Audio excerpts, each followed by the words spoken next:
name's Mike Desch. I'm a professor of political science here at the University of Notre Dame. I'm chair of the political science department.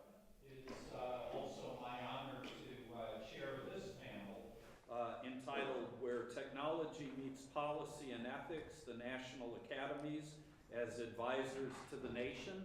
Our speaker today, Dr. Herbert Lin, really needs no introduction, but if I don't give him an introduction, I don't know what else I'll get to say on this panel.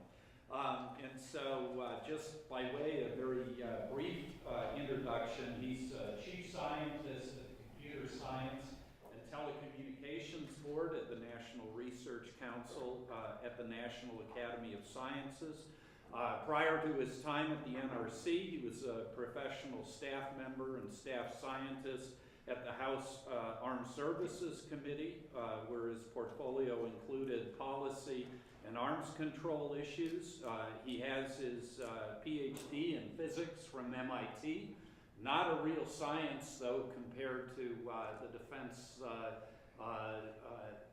DAX, Defense and Arms Control Studies program, and political science. I just say that for Ken Oy's, so he can report back to our mutual friends at MIT that I remember them fondly. So without further ado, Dr. Lin. Thanks. Okay, so my job is to tell you at Don's request some of the backstory behind the report. And I normally don't talk about the Academy and backstories, especially with the sponsor in the room.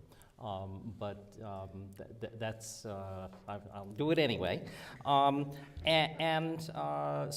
you know, the first part of this talk is, you know, what the academies are and how it operates, which may be a little bit opaque to some people. And then there's some, I think there's some, you know, interesting commentary about how this study proceeded. So this slide here is depicts the Keck Center of the National Academies. This is a new building of the academies that opened in 2002. The main ceremonial offices of the academies are down by the State Department. And so it's very, you know, it's a brand new building here. Okay, so about the academies. So the academies were founded as the National Academy of Sciences in 1863 under Abe Lincoln. When they were called upon by any department of government to investigate, examine, experiment, and report on any subject of science or art. Okay, so this is the congressional charter under which the National Academies operates and gives advice to the nation. We're not a federal agency. That is, we operate independently. We do not get a line item from the federal government. Every project that the Academy does is individual and individually funded for that contract. This is some of the early work of the academies. There's something on weights and measures, on national currency, on compasses on iron ships, how you use them, on how best to protect the bottom of an iron vessel. Remember, in 1863, the bottom of an iron vessel, I mean, there wasn't stainless steel back in those days, right? And you had to protect stuff from rust. Lots of interesting stuff.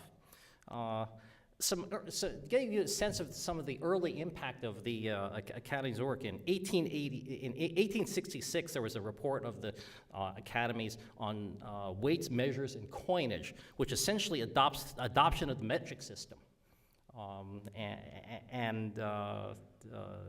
You know, one can argue that if the nation ever gets to, I'm sure the Academy will argue that if the nation ever gets to adopt the metric system, it will cite this report as being an important part of moving in that direction.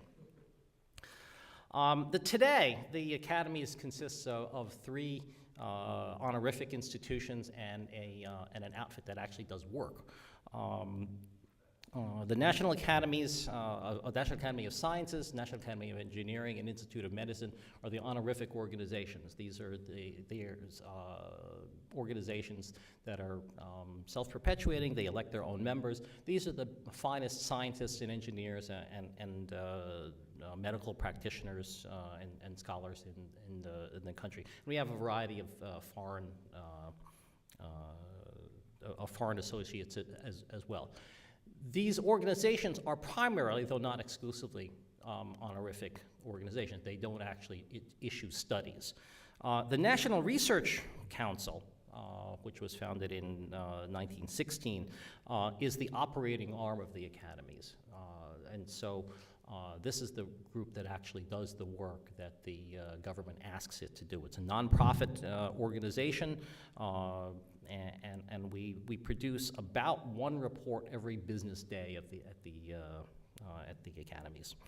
And sort of this entire complex is known as the National Academies. Incidentally, there's a lot of, there are the academies in the way it does work. It differentiates very strongly between people who sit on committees, that is the experts, and staff, which is people like me. The people who work on committees as as volunteers are just that, volunteers. They do not get paid for that. Somebody once did it would be a very interesting number to calculate. If all of these people were to charge their standard consulting rates for the academy, what would they be costing? They work for the academy for free, and we compensate them with business with economy class travel and reasonably priced hotels in accordance with government guidelines. We serve wine at dinner, but we can't use government money to pay for it.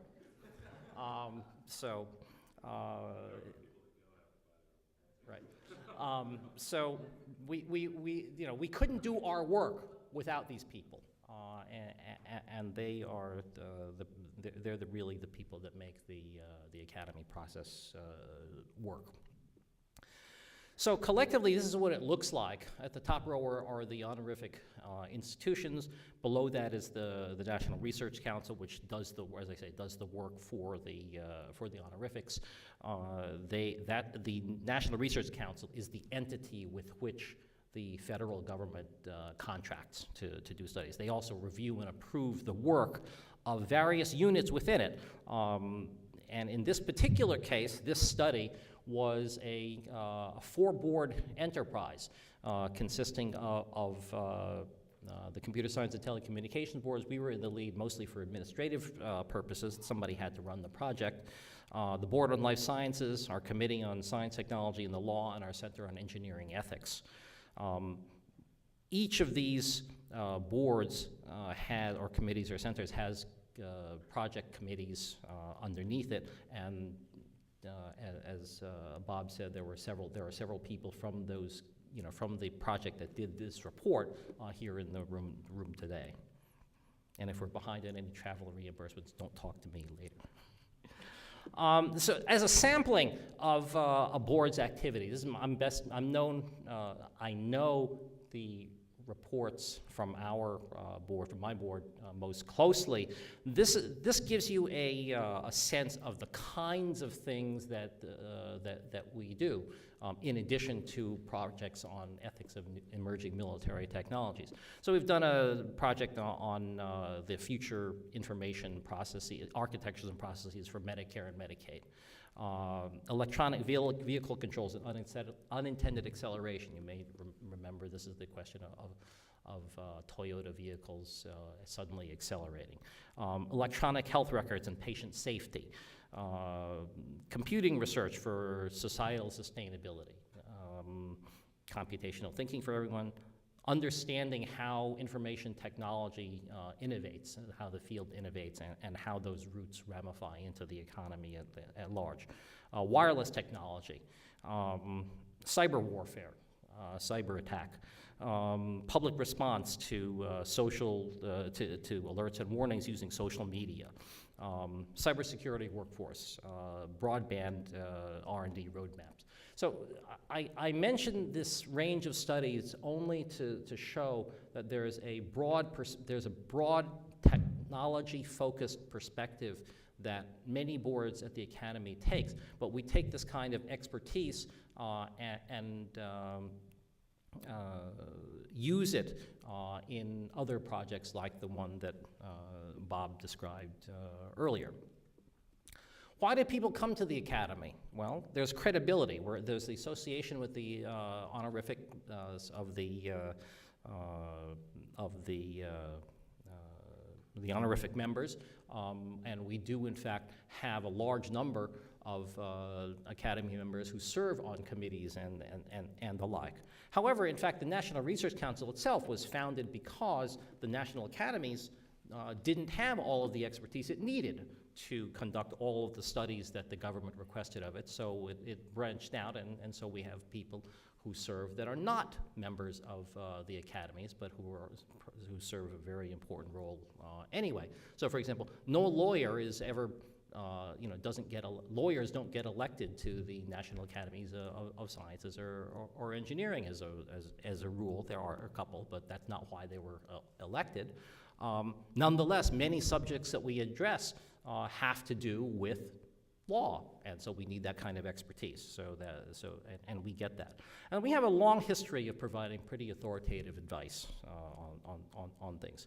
We also can convene. People meet under the Academy auspices in ways that are surprising. We draw people in from a wide variety of backgrounds and so on, and they are willing to participate because it's at the academies.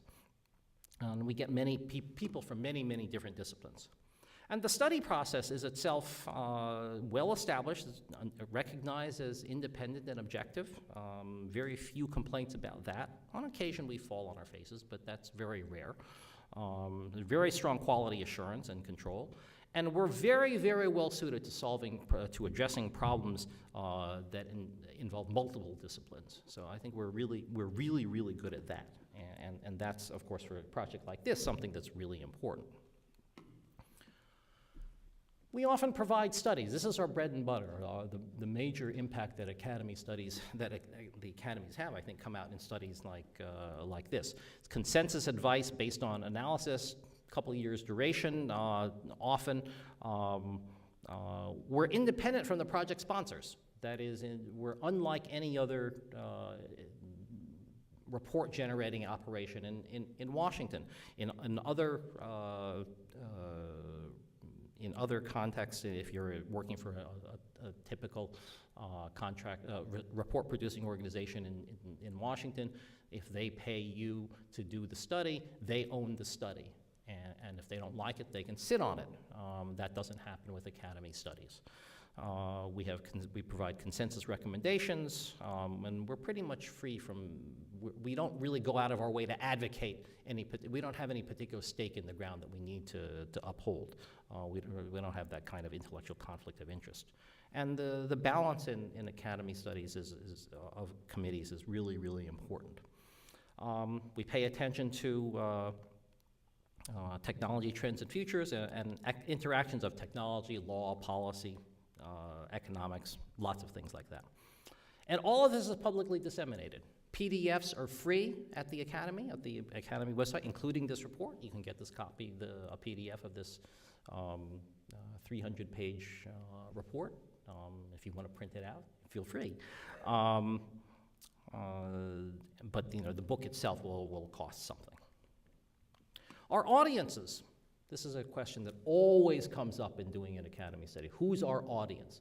In this particular case, obviously DARPA was an important audience, but in fact, Academy reports speak to everybody. That is, they speak to government agencies in the Congress, the Office of Management and Budget, the Office of Science, Technology, Policy, congressional staff, the various congressional support organizations, speaks to industry, speaks to universities, speaks to public interest groups. Lots and lots of people pay attention to Academy reports. And it goes beyond the sponsors. I mean, in this particular case, it was, DARPA sponsored this research, but it is really all interested science agencies where their research touches national security issues. And why the NRC? Because the policymakers tend to often value our neutrality and non-advocacy. Our reports often stay around for a long time. That is, they are relevant not just in a year, but 5 years and 10 years down the line.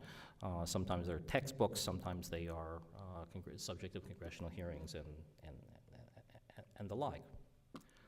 So initiating studies, how does that happen? Well, sometimes we get specific requests from agency officials. Sometimes they arise from exploratory discussions with them, and where we plant an idea, so we propose something. Sometimes Congress asks. In this case, this was, of course, a study that was requested in 2010 by then DARPA Director Regina Dugan.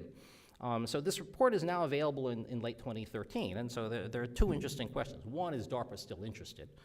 And why did it take so long? And I'll address both of them. On the first one, that's easy. The answer is yes. As far as we can tell, you know, Steve Walker's participation here and so on. There's emphatically, it's still interested in the subject of this. But note that there's personal interest in this subject on the part of DARPA leadership. With a different set of DARPA leaders, the interest in this might well be less. So who's in this, who's in office there matters a lot. And why did it take so long? Well, that's, I hope to point out that it's a very complex study process, especially for very complicated topics. Okay. We go through a selection and approval, we identify experts, solicit suggestions, nominate committees, we have to worry about balance. It's a big deal. Sponsor comes to us and talks to us, we gather lots and lots of information, conduct workshops, have site visits sometimes, not for this project, but lots and lots of briefings. Okay. And then we go through deliberations and report development. We go through a very intensive review process. Okay. In this case, we had 20 different reviewers. That's more members than the committee. They produced 1,000 comments. Somebody had to respond to every one of those comments. Every single one of them, okay? And the way the Academy works is that we have to change the report in response to every comment or justify why we didn't. Okay? So in this particular case, you'll be amused to know that the response to review was longer than the manuscript for the report. Okay? And then we have part of the Academy that sits on top of us and says, did you respond honestly? Because sometimes we can say, nah, this reviewer doesn't make any sense, but if we say that too often, they're going to say, that's not an honest answer. You got to really take that seriously. So we have somebody sitting on top of us to make sure that we were honest in our response. Then we have to go through final editing and then briefings to sponsors, then we release it, and then here we are. Okay, so that's what takes a long time. I want to give you a sense of what kinds of briefings we took for this report, okay, which really in 25 years at the Academy was the most complicated report I've ever done. We had to have people come in and talk about military ethics and law. Okay, there's a national security context. Most of the people on the committee were not national security people. Okay, we had some, but not many. Okay, we had to understand the connection between military law and ethics. We had to understand the future of military operations. What sorts of environments are missions is the future of the military going to think? But that's what you have emerging technologies for, to deal with new missions. What are those kinds of missions? What's prior work? Is there prior work on technologies for meeting emerging military missions? Yes, it turns out that there is. Not a lot, but there is. Okay. There's a lot of prior work on LC issues in science in the civilian sector. So there's stuff about biomedical and engineering ethics. There's stuff about emerging technologies. Lots of government agencies have developed a variety of mechanisms to address LC issues. We had to learn about that.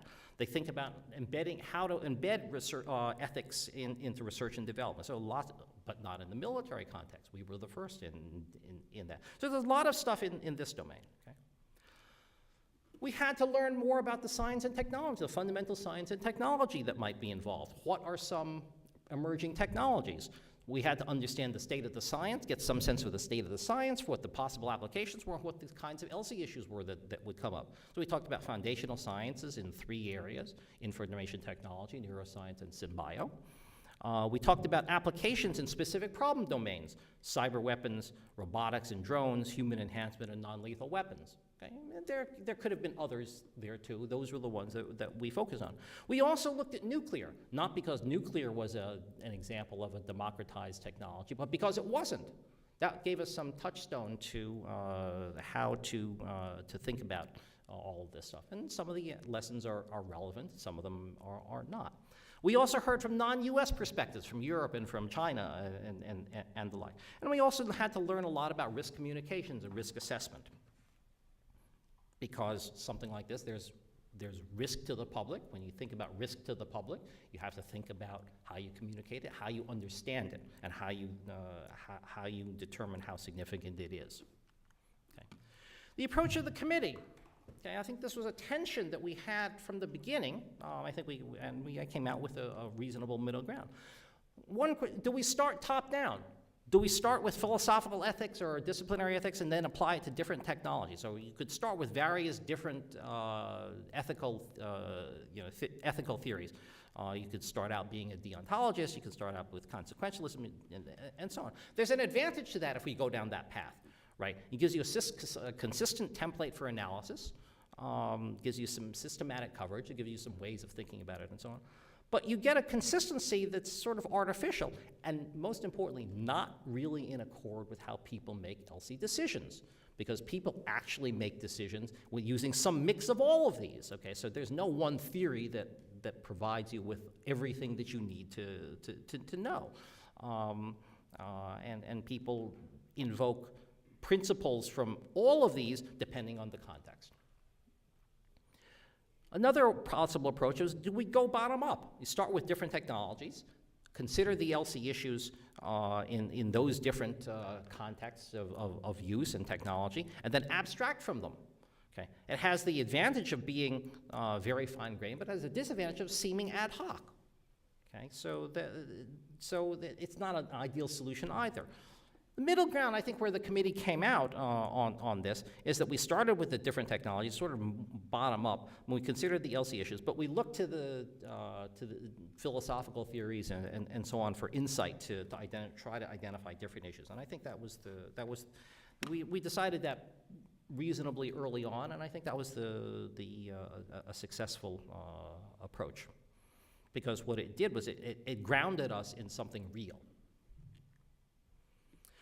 So we thought a lot in this report about, in the deliberations, about what I'm going to call real-world considerations. What did we really care about? Because one could easily see this exercise devolving into a series, an activity where you could say, well, there should be lots of bureaucracy. Not bureaucracy, you wouldn't call it bureaucracy, you would call it lots of oversight. Many mechanisms for oversight and so on. We were very, very conscious of minimizing the burden on program managers and researchers. We got some flack for that, by the way. I mean, in the committee, we decided that was really important. But in review, we got some flack for that. No, people are saying, no, you have to have lots of oversight if you're going to really systematically address LC issues. Well, we said that was, we understood that point of view, but we really wanted to make sure to strike a reasonable balance in that, and going all the way over onto that side wasn't where we wanted to go. We were faced with a contradiction, a fundamental contradiction. How do you anticipate the unanticipated? Right? A lot of these things blow up in your face, and how do you figure out how to address those issues that blow up in your face when you weren't expecting them? All right? This is a fundamental conundrum, and it's an oxymoron. You can't do it, right? I think we figured out a way to do it, in a sense. What we did was we said, you have to think about the issues in advance, because thinking about the issues in advance arms you, gives you a toolkit with which you can respond quickly when things do blow up in your face. So obviously you can't anticipate when things are going to blow up, but we can position ourselves to respond quickly and more effectively. I mean, there's no, every military leader will tell you that there is no plan for battle that survives first contact with the enemy, right? It all goes to hell. But nobody would suggest from that you stop planning, that military people should not plan, even though the plan becomes irrelevant later. Why is that? Because it gives you the planning exercise, puts together all of the elements, the components that you need in order to prosecute a battle successfully. And you can adjust in real time much more quickly, having done the planning and having put the logistics into place than you would have otherwise. So we learned a lot from that. Another important point here is that people want options that are in between stop and go.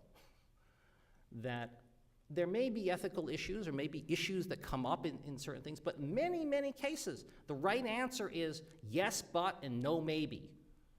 You know, but under the except if, and those kinds, there's qualifications to it. And this, I think, was a really important insight for the committee. You can't measure success in this by the number of programs you stop for ethical reasons. That's not the measure of whether or not a program is attendant to LC issues, or management is attendant to LC issues. That's the wrong measure. You want to see, what do they actually do? How do they address the LC the LC issues that they do come up? Now, if nobody pays any attention to it at all, then yes, you could argue that that's a failure, but that's not what we find. There are issues that people think about, and you can modify the So, for example, a decision could be go ahead, but monitor, or go more slowly, or go ahead and review periodically, or what have you, or those kinds of things. There are many different intermediate options. We also took as a given the premise that U.S. national security strategy is based on technological superiority and dominance. Okay, that is a controversial point. Okay, we took that as a given, so we didn't address that. We identified it as an issue, and then here are some of the issues that come up, but we put it aside. We didn't deliberate on it very much. This is an area where, and again, in review, we had people coming to us in testimony too, saying, no, if you accept this, then you've already preset the ethical outcomes and so on, and you're constraining yourself. And he said, no, that may be true, but that's not our, this report isn't going to change that mindset, and that's not within scope for us to deal with.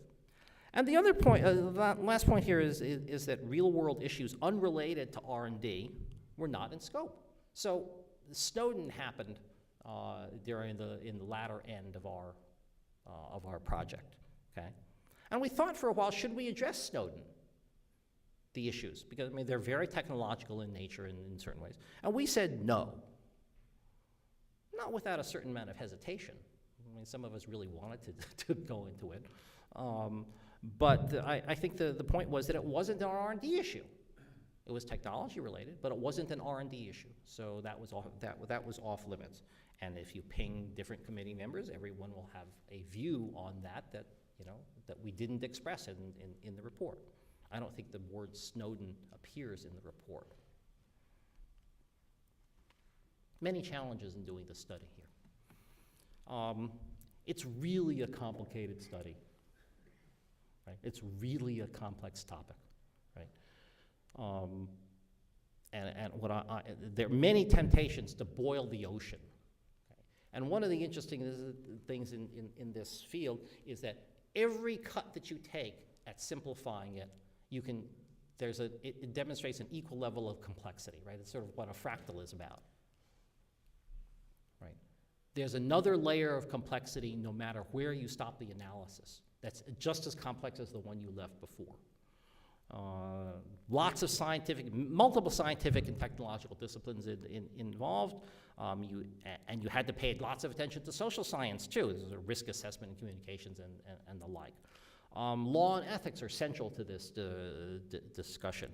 How you manage research cultures and what their sociology is really important. We had to resist temptations to go beyond the scope. For example, to comment on ethical issues per se regarding drones or cyber or prosthetics or what have you. No, that wasn't our charge. We are not supposed to do that. We're supposed to create a framework for people thinking about this. Nevertheless, it's hard to keep, and my job was to keep people on track. But I felt the same sort of thing. I understood the tensions there. Some people wanted to, not the committee, but in review, a number of people said that, what you're talking about is really relevant to all technologies of military relevance. No, we didn't want to go down that path. We didn't study that, and we didn't want to go down that path. We had people with and without military experience, or substantial military, national security experience. And so this idea of translating civilian ELSI into a military and national security context is hard. Right? A lot of people don't have that experience, and it's getting your head oriented towards a national security context is really different. And it's also really important, it turns out, to have some real science expertise to understand the LC issues involved in science and technology. There are people who have, some people that have made comments that show that they don't really understand how a lab works and so on, and those have to be managed. Okay. There's a question of how you approach recommendations. Did you want them to be heavy-handed, or you want them to be persuasive? Okay. We, in the end, tried to be persuasive. We didn't say, you should, or you must, or any of those things. You said, here are things that you can do if you want to go down that path. I think that was driven by the question of thinking about this. Is this a one-shot opportunity for getting LC considerations into national security-oriented R&D, or is it the start of an ongoing process?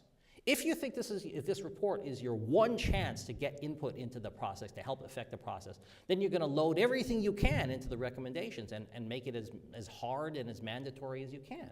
Okay? No, we didn't want to go that way. There was some of that tension. We didn't want to go that way. We thought that this was the beginning of a conversation, not the ending of one. We were very concerned about the gap between what leadership might say and how it actually appears on the ground to the people who are actually affected by procedures and processes and the like. It's one thing to say at a high level we care, and then how does that get translated into operational things on the ground? And it's what's operational on the ground that often is the major determinant of things. I think that we really felt here that it was sort of better to know some of the questions rather than all of the answers, right? The importance of being willing to continuing to ask the questions and a willingness to do that was really the important thing here. Somewhat, by the way, this mindset is in certain ways different than what you expect of engineers and scientists and so on who are trained to solve problems. Right? The idea that the most important thing is to continually ask the questions is a sort of a foreign thing. And that takes a little bit of of reorienting your mindset about this. And then the last point here is that people matter. The people who you have who exercise good judgment are really important. And it's probably more important than any specific oversight mechanism. Anyway, so this is my final personal note on the project. I don't usually get to say this, but when I started work on this in 2010, I didn't know much about ethics, and it was really confusing. Then while I was working on it, I found it harder to wrap my head around. 35 projects at the Academy, this was by far the hardest, okay? When I stopped working on it, stopped working on the report, I still didn't know much about ethics, but at least I was confused at a higher level of sophistication. And I think that matters a lot. So that's the process view of it from the inside, and I don't know if that's what you were looking for, but with that, I'm happy to entertain, and Bob, I'm sure, and other committee members can tell me that, can either elaborate or disagree with what I said. I'd be interested in hearing anything you had to say about it. Thank you. Great.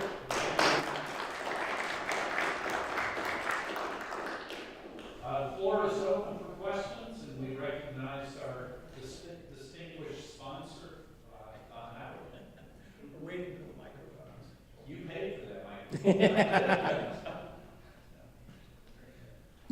Herb, thank you very, very much. That was actually a wonderful talk, at least for those of us who are innocent of the experience of serving on one of these committees. But I imagine that even for some of the committee members, it's helpful to have this kind of a background and putting it in the context of the larger mission of the National Academies. Boy, you said a lot of really interesting things in this talk, and I don't want to monopolize the Q&A, but there are a couple of points that you made that really caught my attention as important for further discussion. For the moment, the one I wanted to pick up on was the point you made just a few slides ago and about the difficulty of translating civilian LC concerns and modes of analysis and so forth to a military context. And partly that had to do with the challenge to committee members who lacked experience in a national security setting. But I wanted to invite you to unpack that comment in more detail. What do you see as sort of the domain-specific differences in LC issues in the civilian context and the military context, beyond just a lack of experience of, say, some ethicists in the national security setting? As one example, one could say, and I heard, you know, and actually we heard this on a couple of occasions. I think once in formal testimony and certainly a couple of times offline, that, well, the government, I mean, LC is we heard the following argument. LC is a well-developed field of study for science. And yeah, it's in the civilian sector, but who cares? Why don't we just do everything that the civilians do and apply it to military research? And then you point out that, wait a minute, one of the, you know, this question that Bob raised earlier, right? We design things in military research to hurt people. And somehow that message doesn't get across, right? They say, well, you shouldn't, okay? So it's a rejection, when you push it, it's really a rejection of the notion that a violent military, is engaged in violence, okay? That it's a rejection of that idea. And that's a hard thing to, I mean, at that point you say, well, okay, well, we think that the military has an important role to play in society. And you know, it doesn't go anywhere. But it's that kind of cultural divide that says, you know, if you don't maintain control of the kinds of input that you get, what this very rapidly devolves into is military is bad, war is bad. Well, I mean, I don't know anybody who thinks war is good, but you know, it's that kind of tension, and getting to a point where you're willing to, you know, where the other guy is willing to engage to accept the fundamental premises that the military has a role. Sometimes the military does violent things, and so on. I mean, those are premises which we have that the other, you know, that many people in this debate don't overtly share. Now, sometimes you can work them to that, but that's behind a lot of this.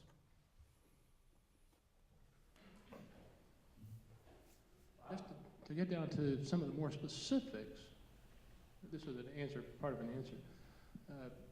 So one of the things that we talked about was the topic of soldier enhancement.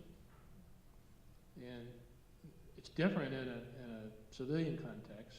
I mean, you can talk all you want about, you know, the good or the bad about enhancing kids or whatever. But in the military context, it may have farther reaching impacts, like, you know, creating sort of an arms race where we keep enhancing, or more, actually more to the point, the effect it might have on international humanitarian agreements or law conventions.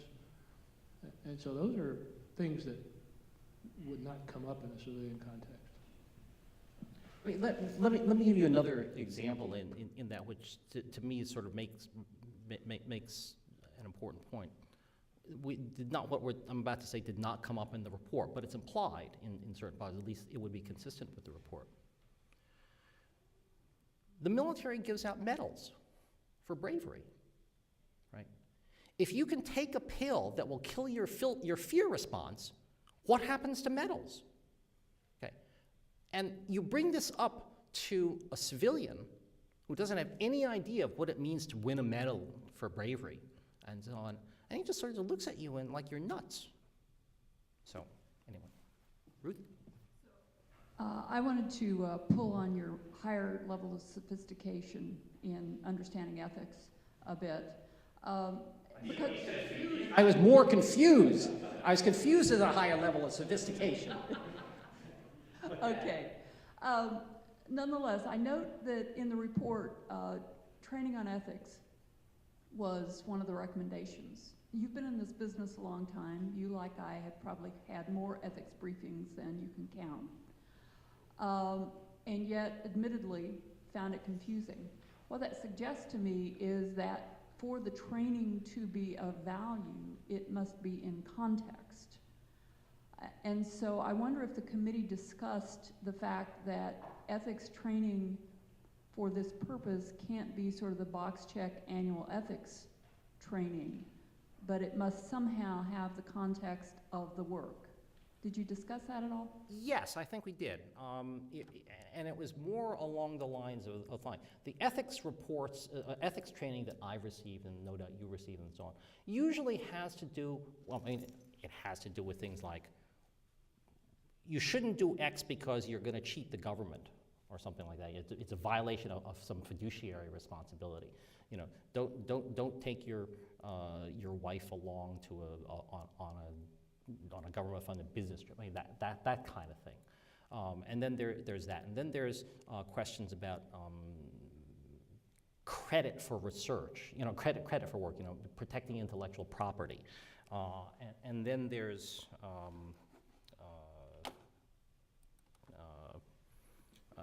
you know, there are a lot of things like that. There's sexual harassment training and so on. None of those were really the kinds of ethics. I mean, those were out of scope for our, you know, sort of malfeasance was out of scope for this. Doesn't mean that, you know, we think that it's irrelevant. It's just not part of what we were asked to do. The comment about putting it in context, I think is an important one. I think we talked a little bit about it by saying here are the kinds of questions that you might want to ask. We pointed out that not all the questions were necessarily relevant, but you know, we were trying to be more comprehensive than selective there. I think that another study would do that. Would do what you're describing much more effectively. I think the answer is we did talk about it, but not a lot. Anybody else on the committee want to address that, or no? Okay, Steve. I was just going to ask a question. You made a comment about people actually argued with the premise that advanced technology is a key part of our national security strategy. Right. But it has been for 40 years. So it's amazing to me that there was an argument about that. You're right. Steve points out that this has been a part of our national security strategy for 40 years, and why does anybody, you know, why does anybody question it? There's a sense in which it surprises me too, but you have to be, it's obvious to you because you've been inside the system for a very long time. It's not a premise that's accepted, certainly it's not a premise that's accepted abroad. I mean, you know, for example, you find a lot of people in Europe who don't think that this is a good thing, even among allies.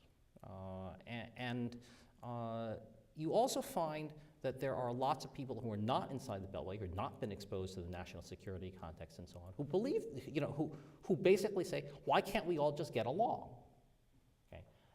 And I would normally be tempted to dismiss them, but damn, they play a big role in the debate.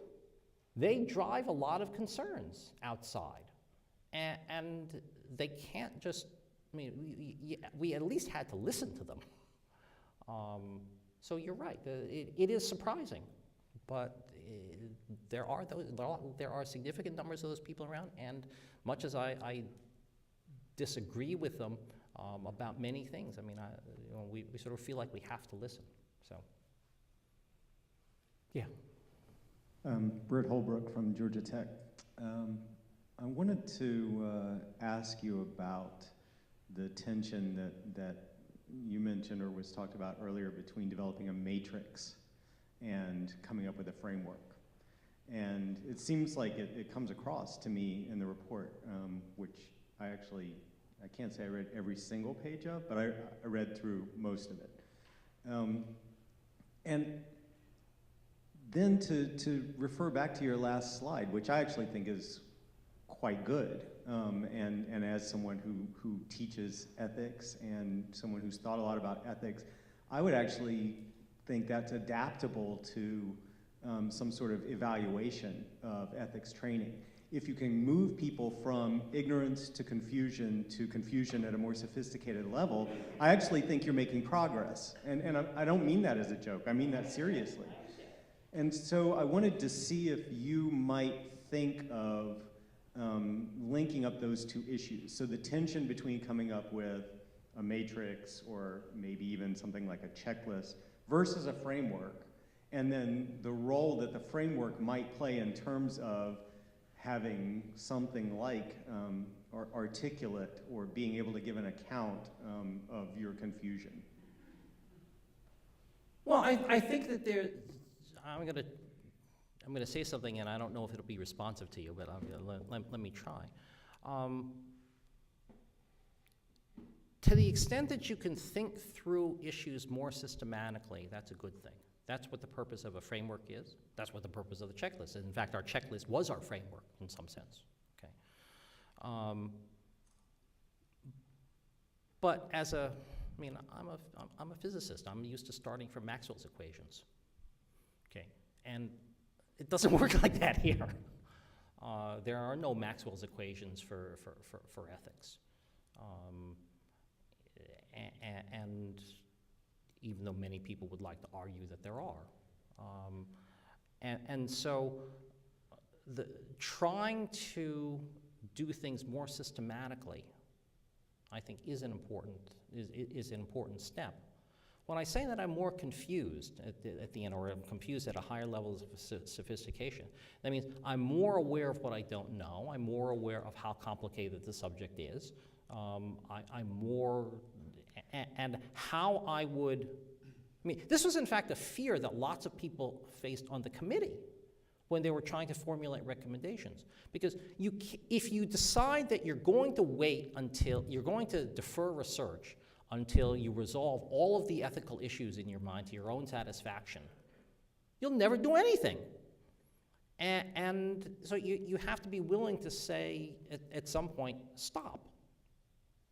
And that's a question of judgment as to where you stop, recognizing that it's going to be incomplete. That's part of the confusion. I can at least, if I think that drones are good or bad, at least I can argue. I've personally come to the point where I can argue both sides of it. I don't know whether I've been able now. I can make I can make a more informed decision. I don't know if it's any more right, morally correct or not. I don't know.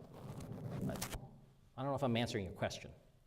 Could I ask a follow-up question that I think is right on this point? Because I'm interested generically in the question of how you measure the impact of outside studies like this on government policy. And then, I think the issue you're talking about is an extreme challenge in terms of, thinking about what the actual impact of your findings, would be in terms of subsequent weapons technology. But can you tell us a little bit about how in general NRC thinks about success of these studies, and particularly with this study, given the likelihood, as you say, of an optimal outcome is a higher level of confusion. I didn't say that, he said it.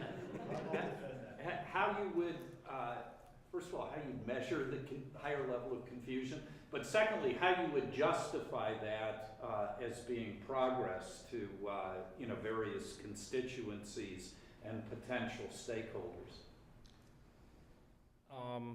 Let me answer the general question and then the specific. In general, the NRC struggles a lot with how to measure the impact of a report. I mean, in some cases, it's very clear that the legislation is passed because of an Academy report, and it's cited in the floor debate, and there's no argument about it. And then the administration announces a policy, and they cite an Academy report. Okay, those places are clear. What's less clear in some cases is when both sides of an argument cite an Academy, the same Academy report to defend their point of view, and then they're still at loggerheads. I mean, that's is that impact? Well, I'd argue that is impact. Okay, because what it does then is it changes the terms of the debate. And I've been involved in a couple of these things, where it changes the terms of the debate to: are you for or against the Academy's recommendations? I mean, that's not a bad place to be. That's impact too. It helps shape the terms of the debate. Other reports that we've done help provide information on the public record that would not otherwise be there. So one of the reports of which I'm most pleased is our 2009 report on cyber attack as an instrument of U.S. national policy. Before that, there really wasn't a thorough study of that. Now, you can argue about many of the conclusions in it or about the argument in it, about any specifics, but the most important point was that it said that you could have a sensible discussion about some of these things from a policy standpoint without going into the classification details. That was an important thing. As far as the specifics are concerned of this report, I will defer to my sponsor.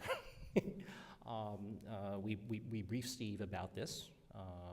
Steve wasn't the original requester, but this has some relevance to DARPA's interests, and I know that both Steve and Arthi are interested personally in this stuff. I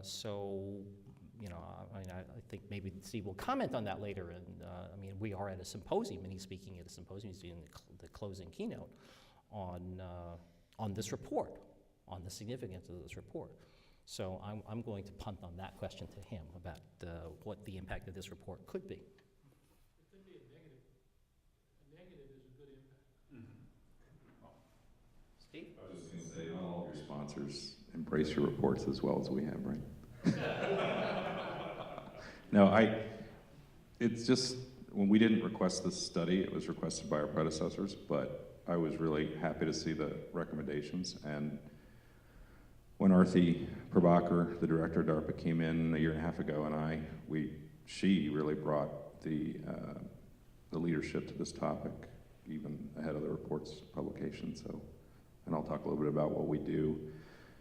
It's more of an informal method, so we were happy to see that not a very formal, sort of thing came out that, the DODIG is going to inspect us on every year, but it really, you said it starts with people and leadership making it an issue and something that they want to hear about from their program managers. So, and we're trying to do that.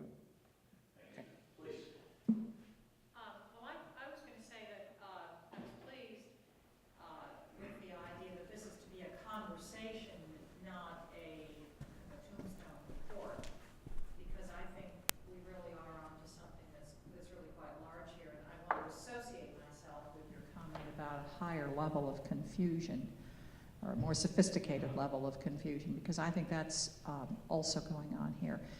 It strikes me, however, that this is, and indeed we were encouraged initially to think beyond DARPA and its research, because I think there's really something going on here that's much bigger than DARPA.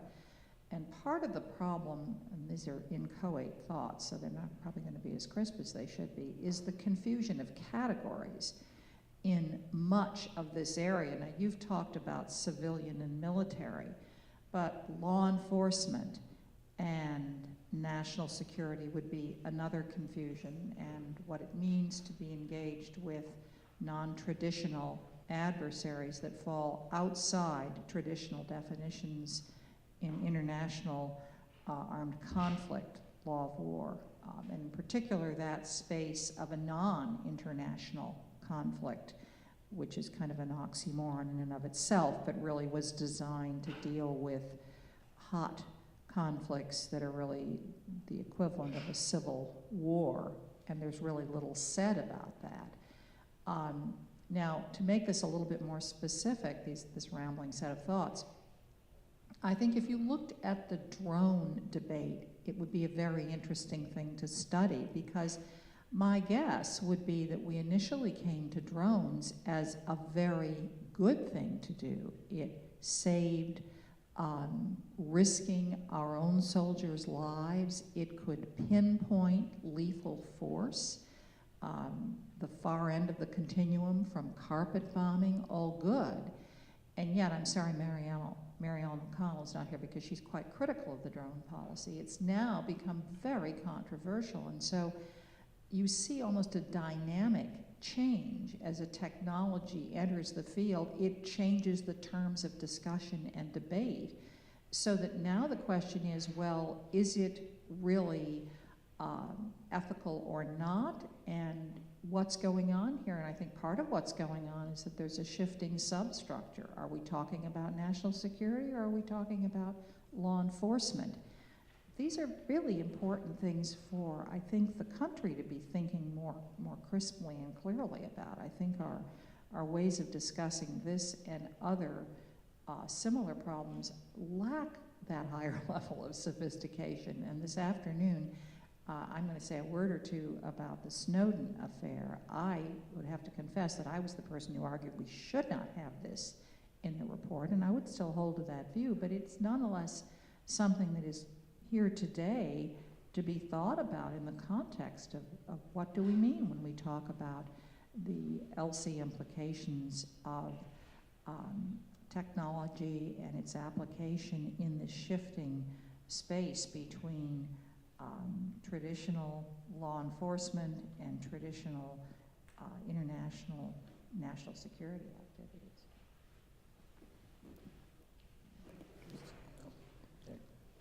Ken.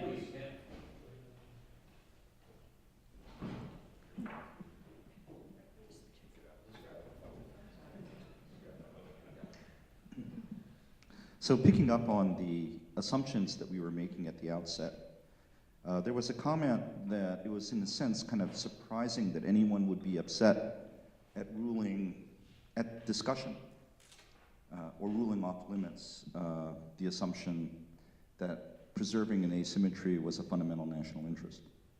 Okay? And let me just pick up on that, because a number of the assumptions that we were using in the report have implications that go a little bit beyond kind of the first order considerations. By taking the pursuit of asymmetric advantage as a given, both in terms of technologies and research and development, and presumptively on applications as well, we understand where that comes from, and it makes perfect sense from one strand of realism as a perspective.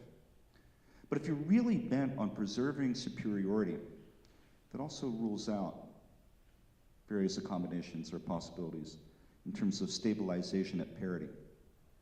And again, there are ethical and practical issues associated with ruling that out at the outset as an assumption of the report, as an assumption of what was in or out of scope. And I just wanted to mention that because it pops up even with reference to the discussion of drones that we were just having. To what extent do we want to be assuming at the outset that superiority should and will be maintained, or perhaps policy and ethics and evaluation should be proceeding at least with the possibility of moratoria, stabilization, and other strategies which are ruled out at the outset by the definition of what was in or out of scope of the report that we worked on. Although I think I think that the report does pay due and appropriate homage to the idea that agreements between various stakeholders to not do certain things have some place in the world. So for example, we are respectful in the report of the treaty process, for example, on biological weapons and so on. the absence of treaties, you can have de facto. No, I agree, but I'm just pointing out that we are not, that the report does not,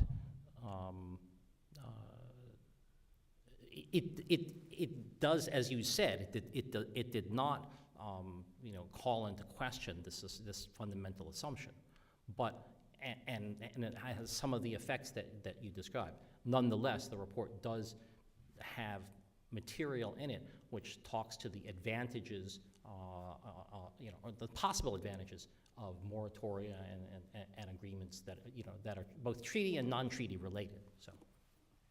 Nisha Fazal.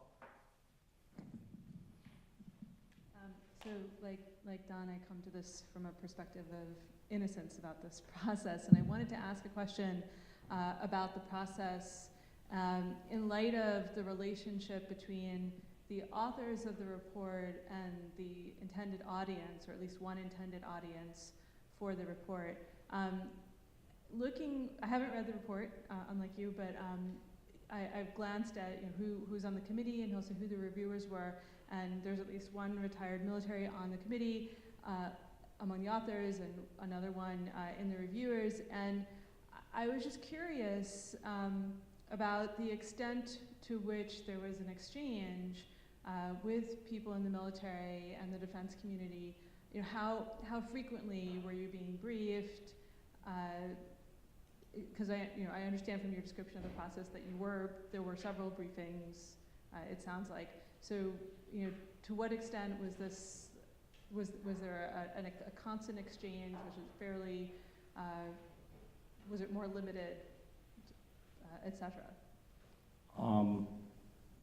We did have, on the committee, we did have a former 4-star who was he had lots of operational experience as commander of U.S. forces in Korea. We had a retired major general as well, who knows something about and has had command field experience too, not just in acquisition. We had a retired general counsel from the intelligence community who has grappled with a large variety of issues, of operational issues, and understanding the ethics and law of operational issues in a national security context.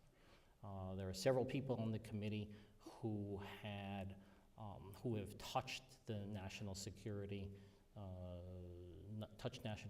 issues in a deep way, even though it may not be reflected on their resumes.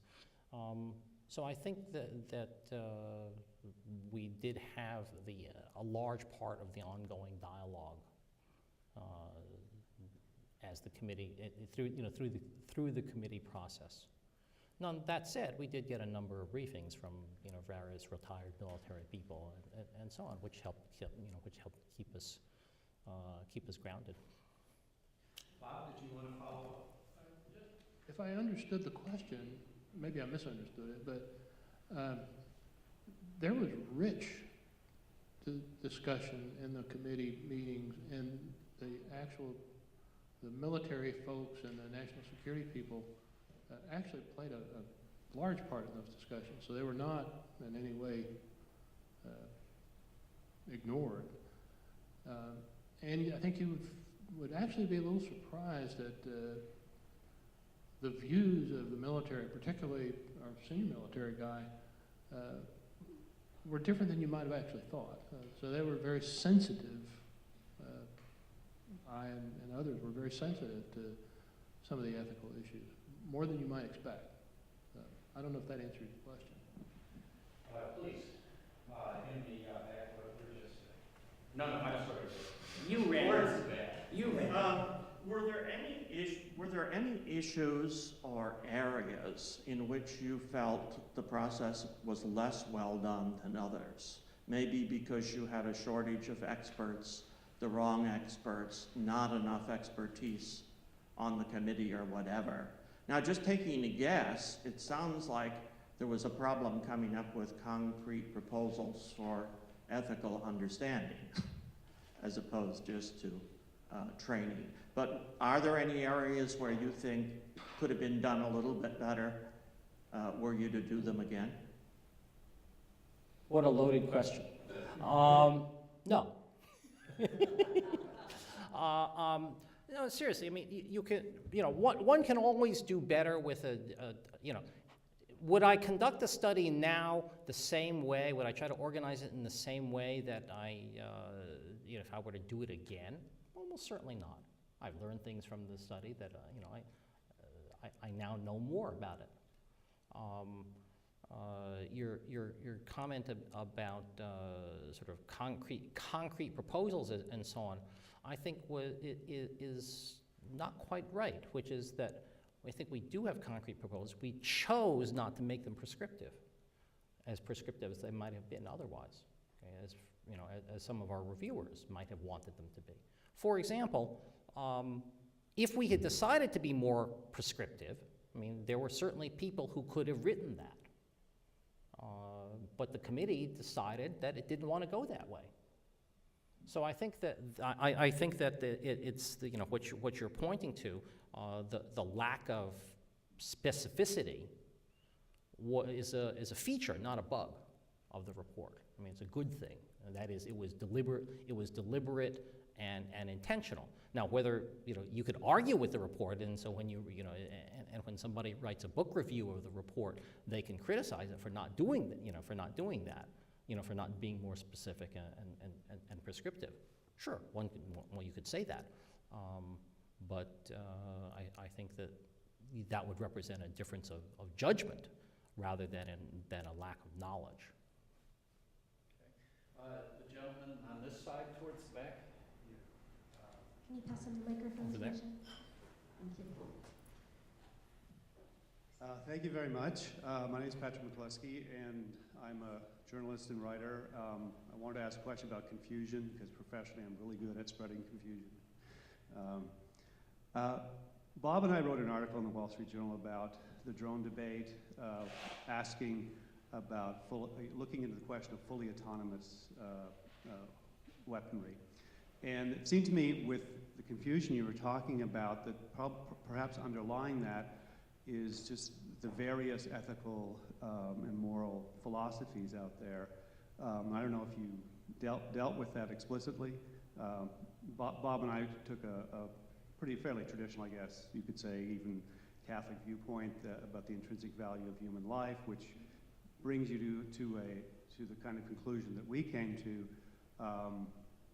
where which raises a lot of questions about full autonomy, that you're giving the capacity to kill decisions to a machine. That creates a whole different order of ethical question. Whereas if you were looking at it from a more post-Hegelian, maybe status point of view, you might come to a very different conclusion. So is the confusion just part of it based on different ethical theories at work, and also that people seem to shift from one ethical theory to another, even in mid-sentence, depending on what they're talking about? And I thought Don could probably shed some light on that. Well, the fact that people shift from one ethical theory to another in mid-sentence is a reality. I didn't know this, but our resident philosopher, Professor Moore, beat up on me on this on a variety of instances, on the committee. And it's also true that if you present people with stuff in the abstract, I think I'm paraphrasing you now. If you present stuff to people in the abstract, they often say no, yes, no, and so. But if you put people in a specific concrete situation, regardless of the quote ethical theory guiding their motivation, their decision making, they very often come out in the same place. I mean, is that a fair paraphrase? Yes. Okay, so. This is a reality of life, and I, as a physicist, I would feel more comfortable with the Maxwell's equations on this, but I'm not going to get that. So I mean, people are messy. Bob? Let me see if I can answer Patrick's question. as Herb said, we did in the committee, I recall the session where we talked about the different ethical theories. I mean, we didn't spend enormous amounts of time on it, but we talked about it. And I think, I haven't read the report for a while, but I think we mentioned them in the report. We didn't spend a lot of time on them. And you mentioned our op-ed. I mean, and that, we certainly, it is called an op-ed for a reason. Those were opinions. And so we took one approach. I think it really wasn't the purpose of this report to actually prescribe an approach. Maybe we could have spent more time discussing an application, but we didn't. Okay, follow-up point from Ruth. Elizabeth. She was on the committee. I know all you good women look alike. I'm happy to be associated with Ruth in that regard. You know, I was looking at the statement of the task, which appears at page X in the preface, box P1. And I myself, although I don't think I ever really said this to the committee, felt that the task was frustrating. It wouldn't have been the way I would have defined what I wanted to know more about.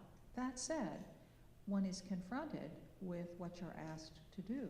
And I think a number of us, from different perspectives, kind of struggled with what we were being asked to do and what not to do. Would you agree with that, Herb? As the person who was charged with trying to reconcile different views on the committee of what we were asked to do, yes, I would absolutely agree with that. Trying to figure out the charge and interpret it in a reasonable way that could make this report doable was a part of my job, and I assure you that I had a number of sleepless nights thinking about that issue. Okay, I think we have time for one more question and one more answer. Carolyn Mercer. I've been fascinated by some of the implications of what you all are talking about, from sort of the civilian, military, to what you were saying about law enforcement and national security, to the questions of, you know, ethics within the way people are playing out decision making. So I want to ask this very, very seriously. At first it may sound odd, but you've got a report that gives people the tools to think through a profoundly changing world. But it's 300 and some pages that a lot of people won't understand how to get to those tools. So I say this because I know you're a physicist. You know, when the theory of relativity comes up, when we come up with the whole concept of quantum space, you wouldn't be trying to build, not you personally, a quantum computer if somebody hadn't figured out tools for people to get beyond, I like it, I don't like it, I agree, I disagree, but to get the conceptual means to struggle through these sophisticated levels of confusion.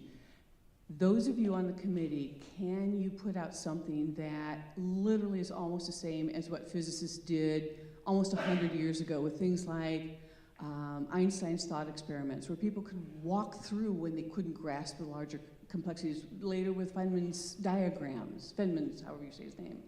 And I'm not kidding, you know, this too would be something that may get us beyond a whole lot of problems as a nation. I will defer to the people in the room who have taught ethics before. Jim, what do you want to say about that?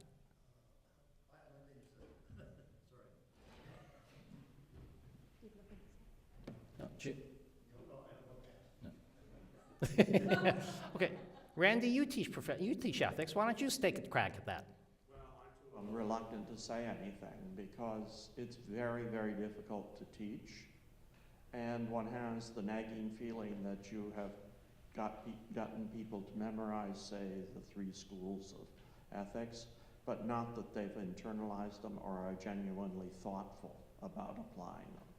So actually, it's a very painful kind of course for most of us.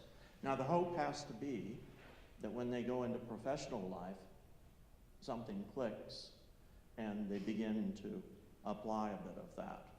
And I've heard rumors that some of my students became thoughtful, but I didn't see it in the classroom.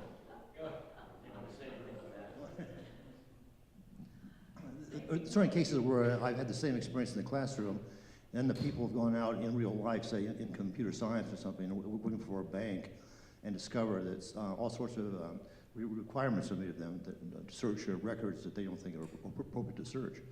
And then they for example, sometimes the welfare department wants to check on the banks to find out if this person really has a lot of money in the bank. So I think they start off often in the theory and think, well, this has no application, but the minute you start going out and doing technology or science, suddenly you see all the results, and it become much more interested. Great, and we've come very close to the end of our time here, and in fact, I'm all that's standing in between you and lunch, so it only remains for me to invite you to join me in thanking Dr. Herb Lynn for a terrific presentation.